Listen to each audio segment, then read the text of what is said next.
Eu não sei vocês, mas eu sempre fui uma pessoa que gostava de entender os processos de como tal coisa chegou a existir. Ou seja, eu gosto de entender a história das coisas, dos produtos, dos objetos, e eu sempre gostei de carro. O carro por si só já é interessante o suficiente. É 1 trilhão de peças móveis para fazer a sua função de ir a ponto A ao ponto B. Mas cada carro tem a sua história, sua origem e sua linhagem de como fez para chegar nos dias de hoje. E alguns carros têm uma história mais interessante do que parece. O ponto importante é que cedo ou tarde, precisamos refletir sobre a origem desses carros, não só para entender como chegamos até onde estamos, mas para conseguir pensar o futuro de uma indústria tão importante daqui para frente. E acho que um bom ponto de partida para a gente mergulhar nesse assunto é justamente a história do nosso tão querido Chevrolet Cadete. Em uma única geração de 9 anos em produção, se tornou ícone absoluto do mercado nacional e símbolo da modernização da frota brasileira após anos de estagnação econômica da ditadura. Acredito que muitos aqui sabem que o Cadete na verdade nasceu com a Opel, que era uma subsidiária alemã da General Motors. Mas imagino que muitos não sabem que o Cadete que veio para o Brasil foi o Cadete E, que foi a geração mais internacional do Cadete e literalmente a última de 5 gerações fabricadas para o mercado europeu. Além disso, imagino que menos pessoas ainda sabem que o nome Cadete nasceu mesmo antes da Segunda Guerra Mundial, ou até mesmo que existiu num período da história em que a Opel era um grupo industrial independente que sequer pensava em fabricar carros. Então vamos estrear nossa nova série chamada Entendendo o Lore, contando justamente a história do Chevrolet Cadete que com certeza você não conhecia. Um fato que todo motorista melhor informado e gearhead brasileiro já deve estar ciente é de quanto o mercado automotivo é isolado do resto do mundo. E não digo isso só da forma política e econômica que vocês já devem estar esperando, mas também no sentido puramente geográfico. O Brasil ainda é um país continental e localizado quase que inteiro no hemisfério sul, e esses fatos sozinhos trazem desafios logísticos, econômicos e políticos que para o bem ou para o mal, que na maioria das vezes é para o mal, ajudaram a moldar a indústria automotiva que conhecemos hoje. Mas existe uma consequência menos vista e ainda sentida desse processo, que é a alienação do consumidor médio e até da indústria em relação às origens históricas dos carros e das marcas que montadoras trouxeram e ainda trazem para nós até hoje. Esse papo pode parecer cabeça demais para uma discussão sobre carros, mas é importantíssima porque, como vocês sabem, o Brasil não teve a chance de inventar e desenvolver o carro de uma forma autônoma, da mesma forma que a Europa e depois os Estados Unidos tiveram. Então, desde o início, ficamos sob a influência dos modelos das filosofias industriais dessas duas potências e nos desenvolvemos com base naquilo que conseguimos importar deles. Nesse vídeo vocês vão ver que não é apenas com o nosso Brasilzão, mas vários países passam por processos similares. Então se prepare que hoje vamos aprofundar num tema que era para ser simples, mas o lore é mais profundo do que vocês imaginam.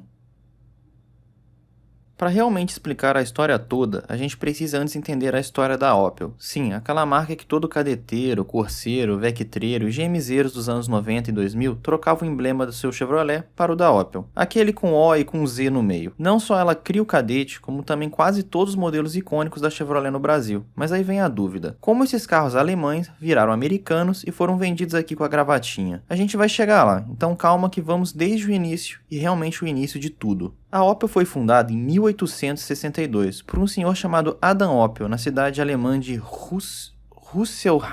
Espero que eu falei certo, se eu não falei, vida que segue. Inicialmente, ela era apenas mais uma fabricante de máquinas de costura, mas em 1886 ela diversificou para a fabricação de bicicletas. Mais precisamente, aqueles famosos biciclos que tinham a roda da frente gigantesca, eram promovidos em corridas pelos filhos de Adam Opel. A estratégia deu certo, e em 1888 a fábrica se expandiu de um galpão para um edifício industrial de verdade, com as bicicletas ultrapassando as vendas das máquinas de costura. Infelizmente, o fundador faleceu em 1895, mas na época a Opel já era líder de ambos os segmentos. A entrada da Opel no mercado de automóveis veio pouco tempo depois, em 1898, quando a viúva e os filhos de Adam Opel firmaram uma parceria com um chaveiro da cidade de Dessau chamado Frederick Lutzmann, que já vinha trabalhando em alguns esboços de forma independente. O primeiro carro patenteado pela Opel veio no começo do ano seguinte, mas foi um fracasso de vendas com apenas 65 veículos entregues em 3 anos. A parceria com Lutzmann acabou, mas a Opel percebeu que o mercado tinha futuro e partiu para um acordo de licenciamento com a francesa Darracq em 1901, isso para fabricar veículos com carrocerias Opel e chassis Darracq, que usavam motores 2 cilindros. Os primeiros desses carros foram exibidos no Salão de Automóveis de Hamburgo ainda em 1902, com a produção de fato começando em 1906, apesar do acordo de licenciamento ter acabado no ano seguinte. O primeiro modelo exclusivo da Opel, o 4 ou 8 PS, surgiu em 1909 e ficou conhecido como carro de médico, por ter ficado popular entre médicos que precisavam viajar longas distâncias para visitarem pacientes numa época que estradas calçadas e asfaltadas eram uma raridade. É importante notar que, além de ser confiável e resistente, esses carros custavam a metade do preço de carros de luxo na época. Em 1911, a fábrica infelizmente foi destruída num incêndio, mas graças ao sucesso da Opel, ela não apenas conseguiu se reconstruir com maquinário atualizado, como em 1917 começou a construir sua própria pista oval de testes, isso em resposta às reclamações de barulho e dos estragos causados nas rodovias públicas que a fábrica usava para testar seus modelos.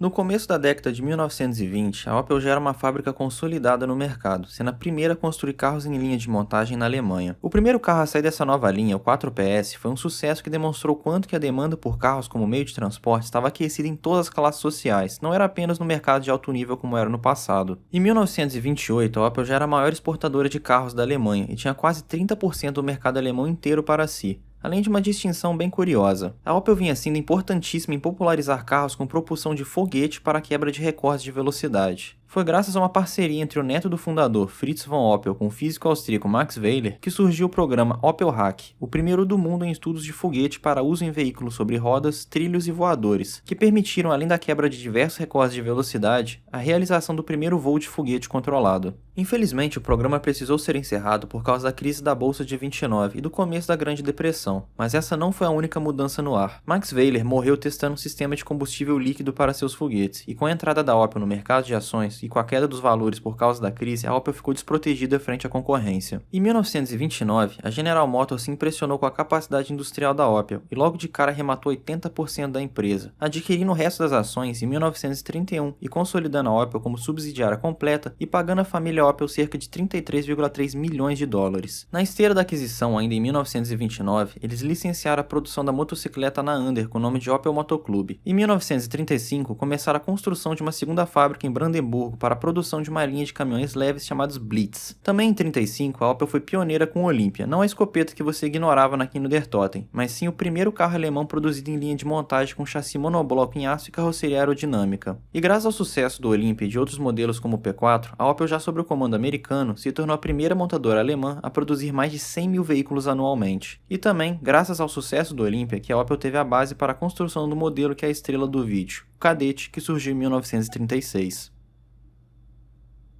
O primeiro Kadett da história deu o tom de todos que viriam depois. Foi apresentado como um carro familiar, leve, compacto e vanguardista em engenharia. A construção era baseada no chassi monobloco do Opel Olympia, porém mais compacto, pesando apenas 757 kg e com as medidas o deixando entre o pequeno P4 e o Olympia. O P4 emprestou inicialmente um motor 4 cilindros de 1074 cilindradas e 23 cavalos. Sim, 23 cavalos. Posteriormente, as novas versões foram recebendo melhorias como freios hidráulicos, suspensão dianteira independente no estilo do Bonnet, um sistema francês que a GM comprou os direitos de uso, e alterações estéticas como frisos cromados e versões limousine de 2 portas e conversíveis com capotas de tecido. Graças ao preço baixo, o Kadett 1 foi sucesso de vendas até 1940, quando a produção foi encerrada graças ao avanço da Segunda Guerra Mundial e a fábrica foi convertida de vez para um esforço de guerra pelos nazistas. O novo Kadett não surgiria na Alemanha até o surgimento do Kadett A em 1962, mas curiosamente o Kadett 1 ganhou uma sobrevida depois da guerra. Depois da queda de Berlim, a União Soviética fez uma requisição oficial de todo o ferramental da fábrica de Rüsselsheim ao comando da zona de ocupação americana. Isso como compensação pela destruição da linha de montagem do carrinho KM-10 no cerco de Moscou em 1941. O KIM-10 foi o primeiro carro soviético projetado para produção em massa, e os soviéticos procuraram um carro que fosse o máximo possível parecido com ele para começar a produção. Com esse critério em mente, eles dispensaram o DKV F8, que tinha carroceria de madeira e chegou a ser produzido pelos nazistas nas zonas de ocupações soviéticas. Também recusaram um carrinho em forma de besouro chamado KDF Wagen, que também foi recusado pelos ingleses e depois se tornaria o Volkswagen Fusca.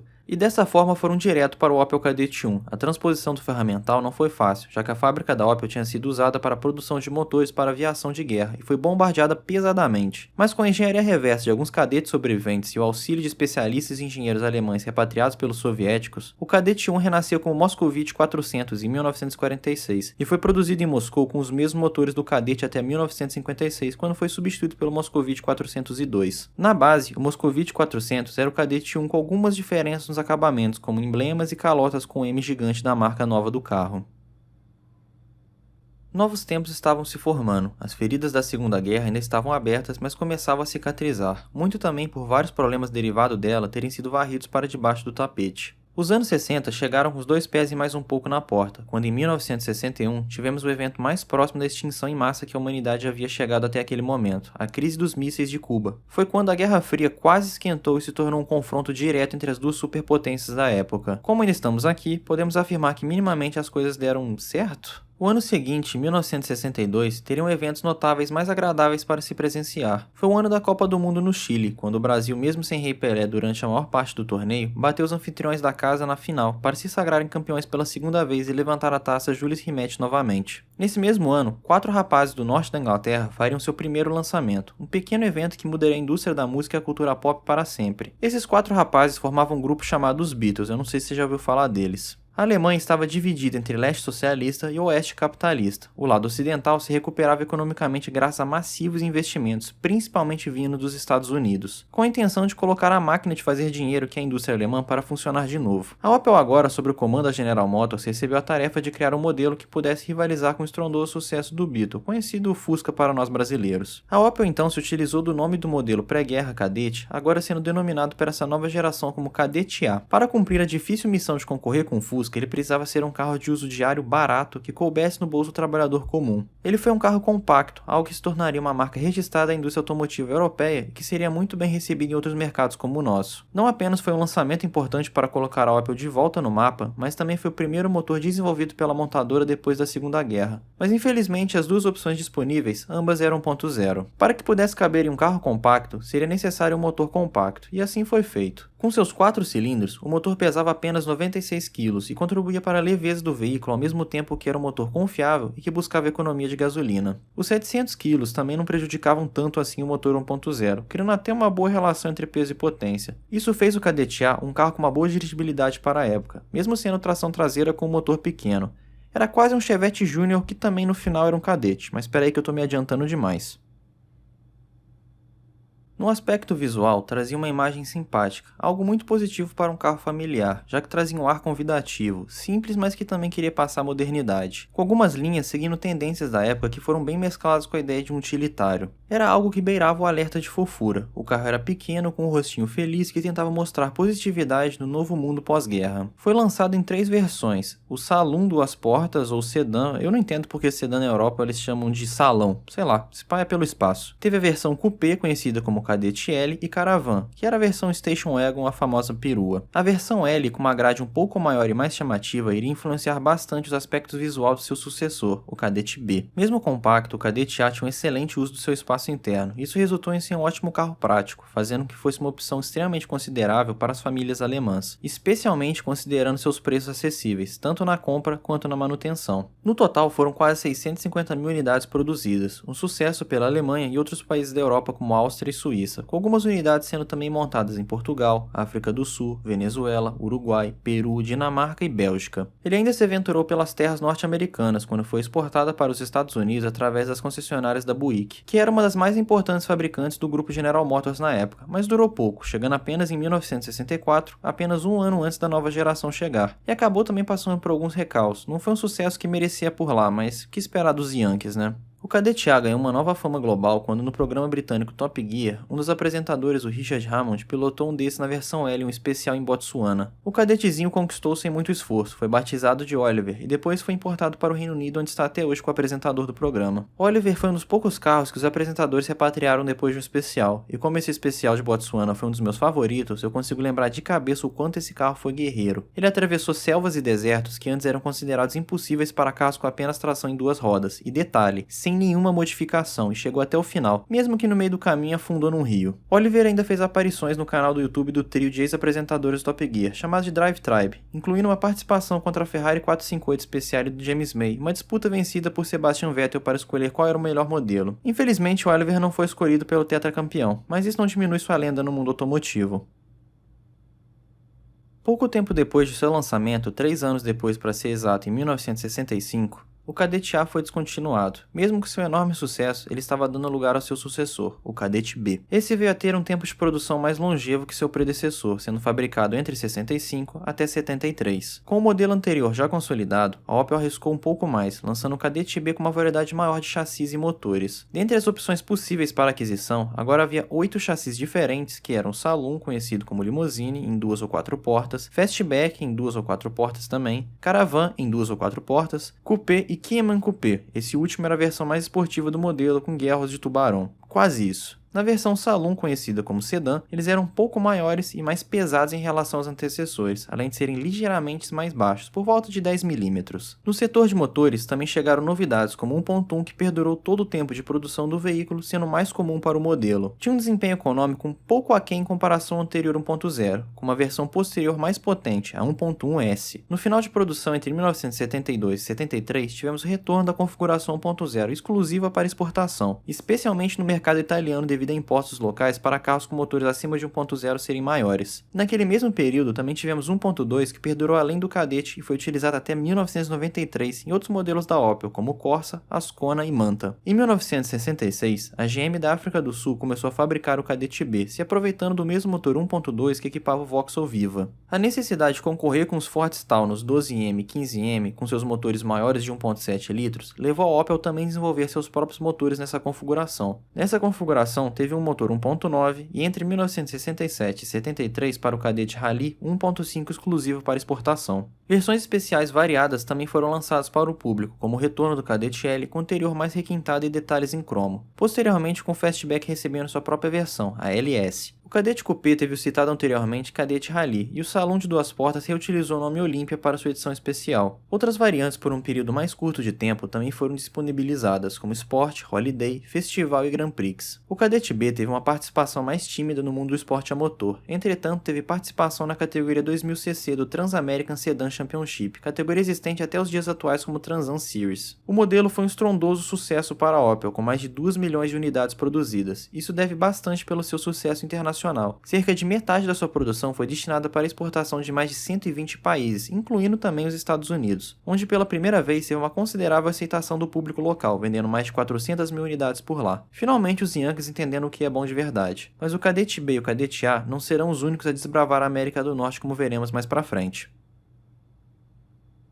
Uma coisa que não poderia passar batido é o fato que um Kadett B vermelho 1968 é o carro que aparece em muitas cenas do filme Ainda Estou Aqui, e não foi à toa. Rubens Paiva, que tinha um alto nível de swag, na vida real ele realmente era o dono de um Kadett B Coupé vermelho, e de fato esse carro foi importante para a mentira contada pelos militares de que não levaram Rubens para o doicode caísse por terra. O Kadett Rubens Paiva foi importado no final dos anos 60, fabricado na Alemanha, mas chegou para o calor carioca, e para o calor do Brasil na época da ditadura militar. E uma coisa, você pode ter achado estranho o carro ter sido importado, mas a proibição de carros importados só começou em 1976, pelo próprio regime via Decreto-Lei 1455. Isso baniu a importação de automóveis, brinquedos, produtos de beleza e outros bens de luxo. Então não só a ditadura matou, torturou, perseguiu, como também atrasou a nossa indústria automotiva, fortalecendo um cartel criado por poucas montadoras. O Opel do filme não era o mesmo que Rubens tinha na vida real. O do filme tem uma história um pouco curiosa. Fábio Martins, da empresa Veículos em Cena, que é basicamente um car hunter para filmes, ficou sabendo que a produção estava procurando um Opel Kadett Coupé 68 para o filme. Mexendo com seus contatos, encontrou um colecionador no Paraná que tinha um, só que o carro era amarelo. Mas mesmo assim começou as conversas com esse colecionador, mas ele não queria vender. Foram 2 dias pesados de negociações. Nesse meio tempo ele não contou que o carro seria usado para o filme, nem queria pintar ele de outra cor, por medo do negócio não dar certo. Ele apenas falou que queria o carro porque um parente tinha um igual. E dessa forma, foi adquirido o carro estrela do filme. Em tempo recorde foi preparado para estrelar nas cenas. Foi desmontado e pintado para ficar igual ao do Rubens Paiva. Depois do filme, o carro foi para o Dream Car Museum em São Roque, mas ficou pouco tempo por lá. No final foi leiloado, depois de muita disputa foi arrematado por R$215 mil.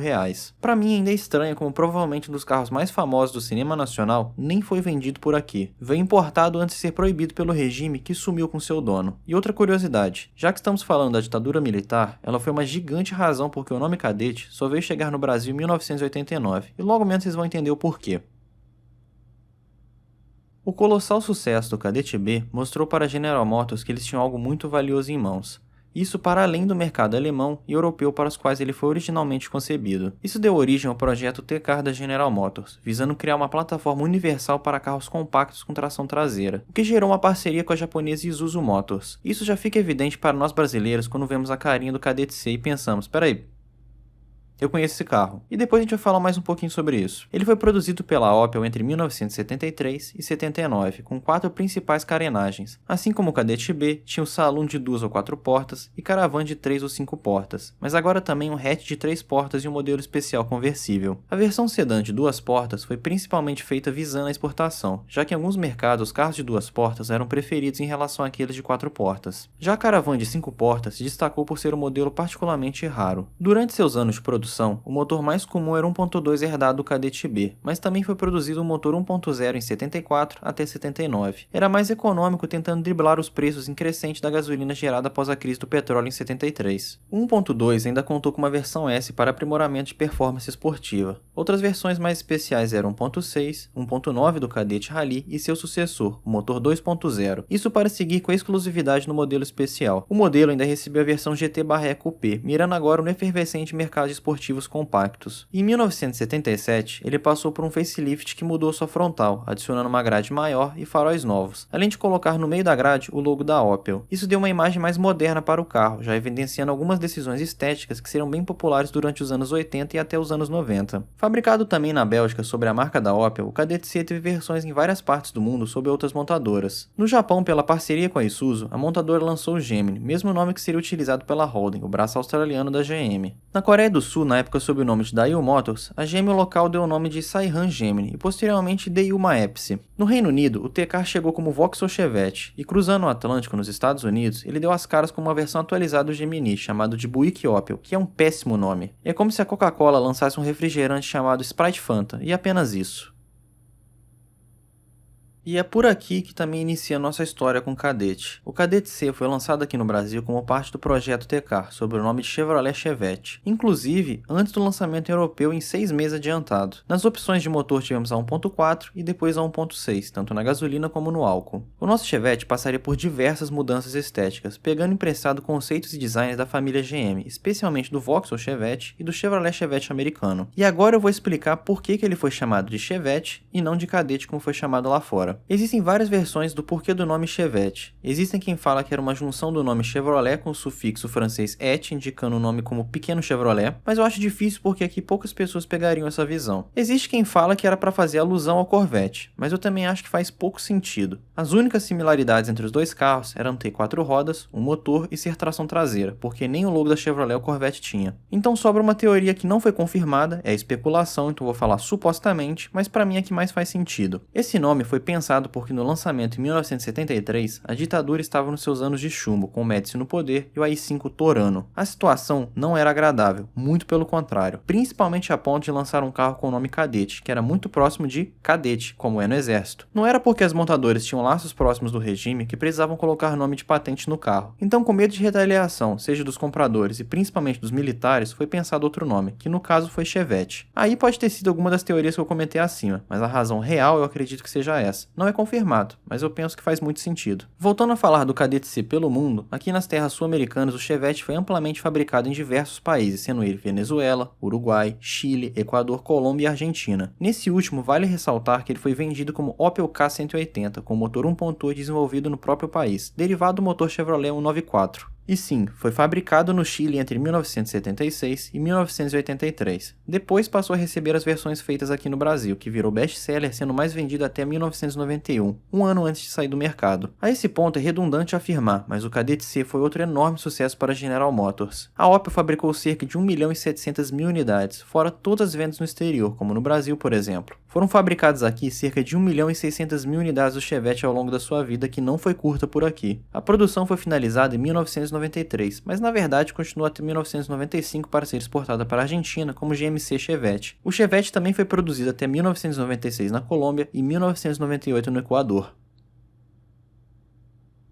Ainda em 1979 foi lançado o Kadett D, já antecipando um pouco da tendência dos anos 80 com carrocerias mais angulosas. Inicialmente foi projetado como um hatch de 3 e 5 portas. O Kadett D também viria a ter uma versão perua e sedã, sendo que essa última compartilhava a silhueta do hatch. Basicamente era o hatch, só que em vez de abrir junto com o vidro da tampa traseira, abria só um pedaço da tampa traseira. Não fazia muito sentido, e por isso ficou pouco tempo em linha no mercado inglês, para também não canibalizar as vendas do Vauxhall Belmont. Mas em compensação, a Grã-Bretanha teria uma versão de carga semelhante à Fiorino. Também seria a primeira vez que o Kadett não teria uma versão coupé, mas ainda teria algumas versões esportivas. O Kadett D também fez parte de um grande investimento da General Motors como um todo no desenvolvimento de toda uma nova arquitetura baseada em plataformas de tração dianteira e toda uma nova família de motores e câmbios, que depois se tornariam a base do Opel Ascona C e do futuro compacto da marca, o Corsa A. Foi no Kadett D que estreou nosso bom e velho amigo, o motor Família 1, inicialmente com 1.3 litros e 60 cavalos com comando de válvulas no cabeçote de alumínio, tuchos hidráulicos, câmbio de 5 marchas e um desenho de transeixo que permitia a troca da embreagem sem precisar desmontar o câmbio inteiro, apesar que algumas versões de entrada ainda traziam o motor OHV da geração anterior com câmbio de 4 marchas. Basicamente, o Kadett D, que foi um carro muito mais focado na Europa, trouxe muitas coisas que seriam base para tantos projetos aqui no Brasil e no resto do mundo, como a plataforma de tração dianteira e os motores Família 1 e Família 2. Pouco tempo depois, em 1981, o 1.3 recebeu um câmbio automático de 3 marchas como opcional. Em 1982, os motores Família 2 também chegariam à linha do Kadett, inicialmente com 1.6 litros e posteriormente com 1.8. A linha ainda receberia o motor 1.6 diesel em 82 e o mercado italiano receberia uma versão diesel pé de boi de apenas 1 litro e pouco menos de 50 cavalos. Devia ser brutal essa versão. Além das outras opções de motor, o Kadett D também tinha pacotes de acabamentos que iam desde a básica de entrada até versões luxos, Berlinda e SR como topo de linha. Fora as versões esportivas GTE que usavam motores Família 2 com injeção eletrônica multiponto e chegavam até 115 cavalos, mas ficaram somente na linha entre 82 e 83 para servirem de vitrine do modelo. E além de tudo, o Kadett ainda teve algumas versões especiais. Os Correios da Suécia tiveram o Kadett Post, feito sob medida pela carrocerista alemão Vol, com um teto mais alto que exigia um para-brisa feito sob medida, volante e porta corrediça do lado direito e câmbio automático. E por fim, a Opel alemã fez uma curiosa versão off-road chamada Pirsch, ou caça ao veado. Usava a carroceria da perua com acabamento mais simples, para-choques menores, protetor de cárter, suspensão elevada e reforçada, pneus de uso misto e diferencial de deslizamento limitado. No mercado europeu, o Kadett D foi montado na Alemanha, na Inglaterra e na Bélgica, mas o mercado inglês por algum motivo separava os modelos da Vauxhall e da Opel em concessionárias diferentes que competiam entre si com os mesmos modelos. A situação só foi remediada em 82, com a linha da Opel ficando apenas com as versões Berlinda de 5 portas e a mais esportiva 1.6 SR, enquanto as concessionárias da Vauxhall ficavam com as outras opções. Para diferenciar as versões na Inglaterra, a Vauxhall lançou o Kadett D com o nome de Astra, a primeira vez na linha Kadett que esse nome era utilizado. Guarda essa informação que ela vai ser importante. Fora dos mercados tradicionais europeus,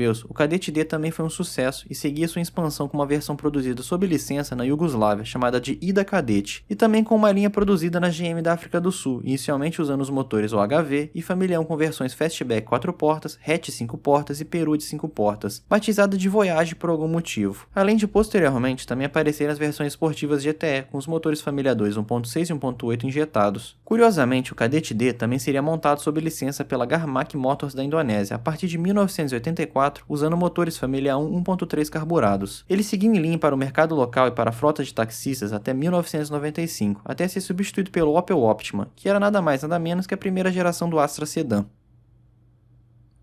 Com o sucesso do Kadett D, a geração seguinte não demorou muito para ser lançada no mercado. E que lançamento foi? Introduzido em 84, logo no ano seguinte já seria votado como carro europeu do ano. O Kadett E fazia por merecer a fama. Tinha uma aerodinâmica avançada para a época e um desenho que era ao mesmo tempo fluido como uma gota e angulado como mandava a escola de desenho oitentista. A frente vinha diretamente do conceito Opel Tech 1 de 1981, ao mesmo tempo que a traseira seguia o desenho do Kadett D com as aletas de ventilação na coluna C e com aquele corte reto logo no final da tampa de mala, que além de ser bonito, é um estilo de desenho funcional chamado de Come on Tail, feito justamente para diminuir o arrasto aerodinâmico. Como resultado, o Kadett tinha um coeficiente aerodinâmico impressionante de 0.32, enquanto seus rivais na época tinham um coeficiente por volta de 0.33. Também é impressionante como o Kadett E conseguiu tudo isso ainda sendo extremamente compacto. Enquanto o Kadett D tinha um entre-eixos de 2.514 mm, 1.636 mm de largura e 1.400 mm de altura, o Kadett E cresceu um pouco. Ele tinha 2.520 mm de entre-eixo, 1.662 mm de largura, conseguindo ser um pouquinho mais baixo, com 1.393 mm de altura. O Kadett E também cresceu no número de versões. Além das versões sedã, perua e van teve até uma versão conversível feita em parceria com a Bertone. O Kadett E contou inicialmente com motores familiar 1.3, e em 1988 o motor de entrada subiu para 1.4. Ainda em 1986, a linha também recebeu os motores família 2 1.6 e 1.8. Os 1.8 injetados do Kadett D GTE foram abertos para 2.0 para as versões míticas de SI. Em 1988 foi introduzido um cabeçote de 16 válvulas para compor o que se tornaria o primeiro motor C20XE headtop da General Motors. Sim, foi aí o início do lendário C20XE. E como todo bom motor GM, nessa época esse motor GSI 16 válvulas já era considerado pouco sofisticado frente à concorrência da Volkswagen, da Fiat e da Ford, mas ao mesmo tempo já era o carro mais rápido do segmento, capaz de 150 cavalos a 6.000 RPM com uma velocidade final de 217 km/h e 0 a 100 em 8 segundos cravados. E claro, como estamos falando do mercado europeu, o Kadett E ainda recebia 3 opções de motor a diesel, uma 1.6 originária da Isuzu, uma 1.8 baseada no Família 2 e uma versão 1.5 turbo. Agora, onde o Kadett foi mais longe, além do design e da potência, foi no mercado. Na Europa, além das linhas de montagem de sempre na Alemanha e na Bélgica, e também sob licença no Iugoslávia, ele também foi produzido na Espanha e em Portugal. A Inglaterra, como sempre, seguiu numa zona meio cinza. O Kadett foi produzido na mesma fábrica de Ellesmere Port do que a geração anterior, mas apenas para exportação, já que a Vauxhall tinha reserva de mercado e preferia vender versões com emblemas próprios como o Vauxhall Astra 2 ou a versão chamada de Astra Max, isso baseada na versão europeia chamada de Kadett Combo. Para seguir a tendência dos rivais de vender as versões sedã, o Kadett E Saloon era chamado de Vauxhall Belmont para rivalizar com o Ford Orion, que era o sedã do Escort, e o Volkswagen Jetta, que era o Golf sedã. Essa dança de marcas e versões não impediu o Kadett E de chegar na Grã-Bretanha através de importações paralelas, mas mesmo assim nunca chegou a fazer tanto sucesso. Agora, a versão da Vauxhall, o Astra 2, foi o maior rival do Ford Escort, mas nunca conseguiu vencê-lo. Em compensação, o Kadett seguia sendo popular na África do Sul, onde o GSI 16 válvulas recebeu upgrades extras como comando de válvulas mais agressivos, coletores retrabalhados, diferencial de deslizamento limitado, reprogramação da injeção, câmbio encurtado, molas Imerchers e rodas de liga leves exclusivas que fariam uma versão especial de homologação chamada de Superboss. Foram 500 unidades produzidas para a rua para homologar o carro para o Grupo N, onde esses cadetes bateram de frente com BMWs especiais de homologação da Alpina com motores 2.7, e meio que sem querer acabaram donos do recorde mundial de mais torque por litro em motores aspirados. Mas esses são todos os mercados tradicionais do Kadett. A graça mesmo da história está nos mercados onde ele estreou. O final dos anos 80 vinha sendo marcado não apenas pela decadência do chamado Segundo Mundo, que era composto pelos países à sombra da União Soviética frente ao assalto do neoliberalismo, mas também pela ascensão de países do chamado Terceiro Mundo, que encerravam ciclos de estagnação e intervenção militar e se lançavam em novos ciclos de industrialização e dinamização, sobretudo na indústria automotiva. A General Motors foi esperta e escolheu justo o Kadett E como vitrine desse novo momento industrial, e o carro acabou marcando época e se tornando referência histórica para toda uma geração de entusiastas e consumidores. E que mercados foram esses? A Coreia do Sul e nosso Brasilzão.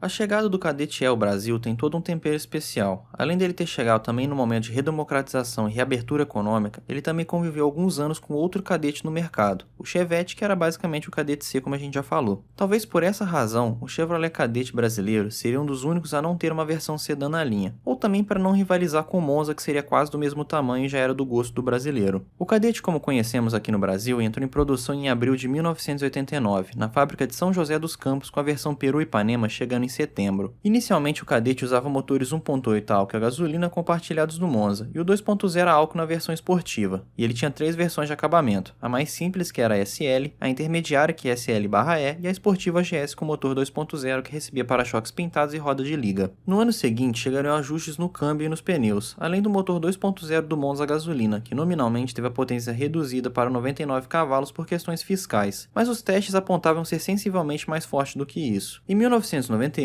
vieram as grandes mudanças. Com a obrigatoriedade do catalisador para redução de emissões, o Kadett recebeu o sistema de injeção eletrônica Bosch como compensação e acabou ganhando alguns cavalinhos no processo. Em 1990, com a Copa do Mundo na Itália, a linha Kadett recebeu a edição especial Touring, e em 1991 foi o ano da febre causada pelas aberturas das importações. As 4 grandes nacionais começaram a se movimentar para não serem passadas para trás. A resposta da Chevrolet foi o Kadett GSI, que além do motor 2.0 injetado de 120 cavalos, também recebeu todo o kit luxo completo completo com antenas de teto, spoilers, rodas de liga e lanternas transparentes. Para os que ainda achavam que isso era pouco e estavam de olho no Escort conversível, a Chevrolet também trouxe o GSI conversível, que já existia na Europa através de uma parceria com a Bertone, mas a versão brasileira era mais especial. As carrocerias eram fabricadas no Brasil, enviadas de container para a Itália para conversão e depois enviadas de volta para o Brasil para finalização. Era um processo que levava cerca de 6 meses e era cobrado em dólar para os clientes. Se foi pelo preço ou pela missão cumprida de ser vitrine da linha, tanto o GSI quanto o conversível saíram de cena em 1994. Enquanto isso, a Ipanema seguia forte, recebendo uma versão de 5 portas e uma opção 2.0 a álcool em 1993. Também recebeu 3 edições especiais no meio do caminho, a Wave, a Sol e a Flare, isso entre 92 e 94. Ainda em 1994, a linha deu uma mudada com as nomenclaturas GL e GLS, substituindo as antigas SL e SLE. Isso também com a chegada de novos painéis e com controles do vidro finalmente indo para as portas. Mas o facelift de 1995 já deixou claro que os dias do Cadete no Brasil estavam contados. O facelift veio depois de uma tentativa falha de serem substituídos pelo Astra F, aqui chamado de Astra Belga. Isso devido ao aumento do imposto de importação de 20% para 70% em 95. A produção do Cadete foi transferida para São Caetano do Sul, onde a grade foi separada do para-choque e a versão GLS voltou para a linha, e logo vinha a versão Sport para tentar suprir o lugar que a GSI habitava, mas sem sucesso. Com o Corsa começando a morder o mercado de entrada, além de substituir a Ipanema com a Corsa Wagon em 97, o Astra G já estava pronto para assumir como novo hatch médio. O Cadete sobreviveu seus últimos anos meio esquecido com opções como o Golf MK3, Tipo, Escort Zetec trazendo muito mais tecnologia e modernidade, além de ser oficialmente descontinuado em 98 com a chegada do novo Astra G. Foi um fim meio triste para um carro que em pouco tempo já virou ícone do mercado nacional.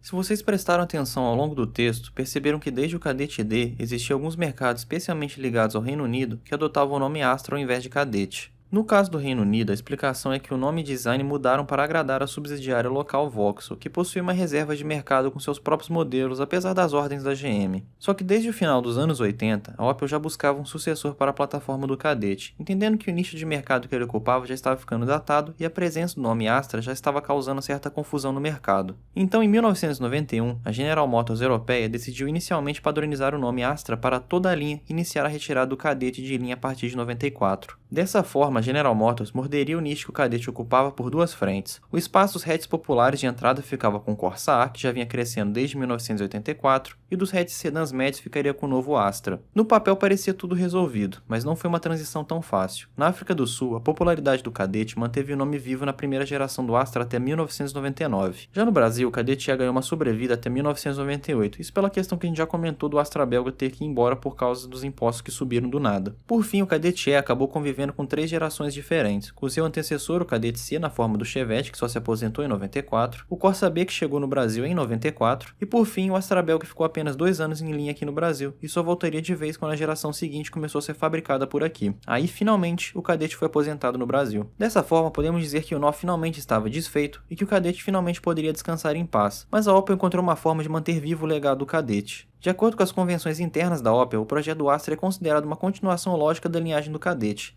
o que faz sentido porque o nome Astra já estava sendo utilizado. Dessa forma, a primeira geração do Astra foi designada não como Astra A, mas como Astra F, dando continuação ao Cadete E. Essa lógica segue em vigor até hoje com o atual Astra L, e parece que nem a venda da Opel para o grupo PSA vai alterar essa história.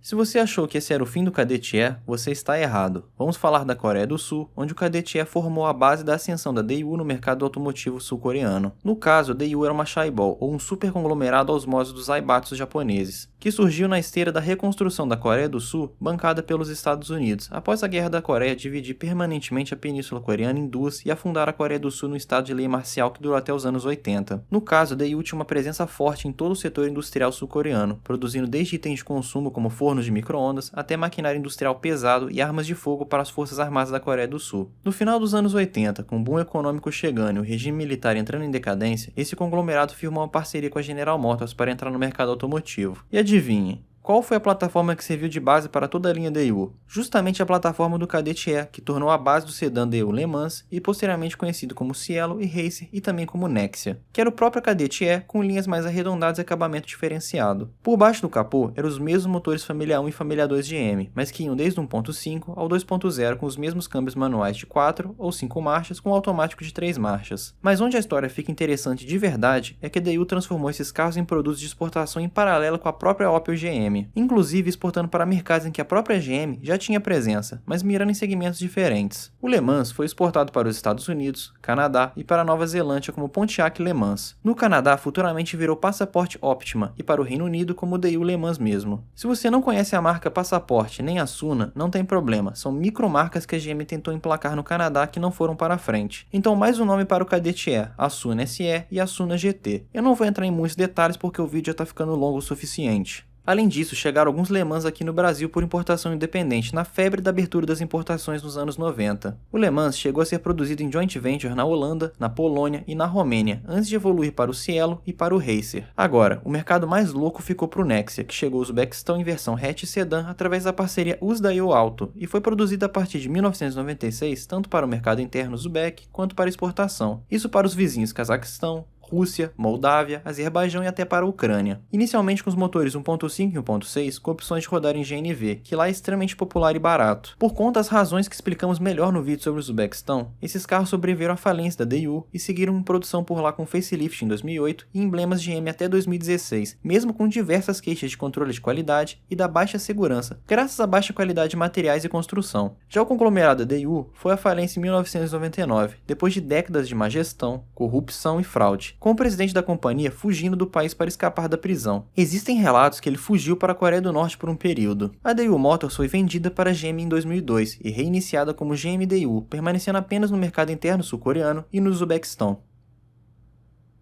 Sem dúvidas, o Kadett E foi o mais importante, não só pelo projeto que durou de 1984 até 2016 no Uzbequistão, mas também por causa da virada com a Daewoo que não acabou por aqui. Tem mais. Nesse meio tempo, ele foi vendido como Daewoo Fantasy na Tailândia, existiu como Daewoo Racer na Tchecoslováquia e na Líbia por conta de um acordo extremamente complexo, mas complexo mesmo foi a aparição dele na China nos anos 90, onde ele foi vendido como Guangdong GTQ 5010X. Mas a história de como ele foi vendido lá é meio caótica, então presta atenção. A Guangdong Automobile montava carros para serem vendidos na China nos anos 90, usando base de modelos importados. Só que falar que ele montava os carros é um certo exagero. Vamos lá. A Guangdong fazia um esquema que era importar os carros faltando algumas peças, tipo retrovisores, maçanetas, rodas, aí chegava 2 containers, um com o carro faltando peças e outro com as peças que estavam faltando. Eles eram montados num galpão e vendidos como Guangdong GTQ 5010X. Dessa forma, vendendo eles com maior lucro, pois sonegava os impostos de trazer os carros importados, que era um imposto bem alto por sinal. E assim usava a Guangdong como uma laranja para carros importados serem produzidos na China. Essa operação geralmente envolvia uma rede complexa. A Guangdong fazia a montagem, uma empresa de Hong Kong cuidava das finanças, outra empresa de Hong Kong orquestrava o processo e uma comerciante ou montadora fornecia os veículos originais. No caso do GTQ 5010X, acreditava-se que apenas negociantes independentes estavam envolvidos, sem a participação direta da Daewoo, já que a empresa fabricava modelos de diversas marcas diferentes ao mesmo tempo, e principalmente, as rodas utilizadas eram padrão de fábrica, mas só foram encontradas em exportações da Daewoo para o Chile, o que sugere que o negociante pode ter desviado um carregamento originalmente destinado ao país sul-americano para a China. Toda a indústria automotiva chinesa dos anos 90 é extremamente curiosa. Nem falo que daria pra fazer um vídeo sobre porque é tanta história doida que daria um vídeo, sei lá, de umas 6 horas. Calma que ainda não acabou. Depois do Daewoo Le Mans, ainda existiu o Daewoo Cielo, que era a segunda geração do Le Mans, que por si só já era uma alteração do Kadett E. O Cielo era apenas a versão mais atualizada, mas lado a lado é apenas um Kadett. Só que é um Kadett que marcou países como a Romênia, onde existia uma parceria chamada de Daewoo Automobile Romênia, onde foi produzido até 2007. No Irã foi produzido até 2004, no Vietnã até 2002 e no Egito até 2008. Como já falamos no vídeo sobre o Uzbequistão, durou até 2016 como Chevrolet Nexia. E já comentamos como ele foi importante para toda a indústria automotiva uzbek, mas é curioso pensar como um carro que nasceu como Opel alemão, virou um Daewoo coreano e morreu como um Chevrolet uzbek.